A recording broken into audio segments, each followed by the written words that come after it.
0.0000000000000. K equals Leah 1, 10,000, 110,000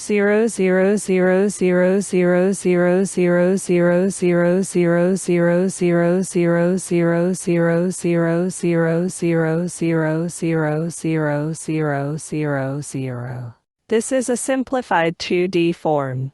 The 3D version will include the 3 rotational degrees of freedom for each node. Step 3. Assemble the global stiffness matrix. Once the element stiffness matrices are formulated, the next step is to assemble the global stiffness matrix. This involves converting the local element matrices into the global coordinate system and combining them into a single matrix that represents the entire space frame. The assembly process is more complex than in 2D because it involves the contribution of each element's stiffness matrix to the corresponding degrees of freedom in the global system, taking into account the 3-dimensional relationships between nodes. Step 4. Apply boundary conditions. Boundary conditions in space frame analysis can include various types of supports, e.g., fixed, roller, or pinned supports. These conditions affect how the global stiffness matrix is modified. Fixed supports. The corresponding degrees of freedom are constrained, set to 0, meaning the displacements at those points are 0. Roller or pinned supports. These may constrain only certain directions, e.g., no translation in the vertical direction, but rotation is allowed. These constraints are incorporated into the global stiffness matrix by eliminating the rows and columns that correspond to the restrained degrees of freedom. Step 5. Solve the system of equations. The global stiffness matrix, after incorporating boundary conditions, is used to solve for the displacements at each node. The equation for static equilibrium in matrix form is K equals F, K equals F, where K is the global stiffness matrix, is the vector of displacements, both translations and rotations. F is the vector of applied forces. Solving this system of equations will give the displacements at all the nodes. From these displacements, the internal forces in the members, axial forces, shear forces, and bending moments, can be determined. Step 6. Calculate internal forces. Once the displacements are known, the internal forces in the members of the space frame can be computed. For each element, the force can be determined using the stiffness matrix and the displacements at the nodes. Finternal equals K, E finternal equals K, E, where finternal are the internal forces in the member, and E are the displacements at the ends of the element. 7.4. Methods for space frame analysis. Several techniques can be employed to solve the equations and perform space frame analysis. 1. Direct stiffness method. This method involves directly assembling the global stiffness matrix and solving the system of linear equations. It is efficient and commonly used in commercial structural analysis software like SAP 2000, ATABS, and ANSYS. 2. Finite element method. FEM. The finite element method is an extension of the stiffness method. It divides the structure into smaller, simpler elements, finite elements, and solves for the displacements and internal forces iteratively. FEM is particularly useful for analyzing complex geometries and materials. 3. Matrix analysis. Matrix methods involve using the stiffness matrix to represent the structural system and solve for displacements and forces. These methods are particularly effective when combined with computational tools. 7.5. Advantages of space frame structures. 1. Efficient load distribution. Space frames provide efficient load transfer in 3 dimensions, making them ideal for large roofs, bridges, and towers.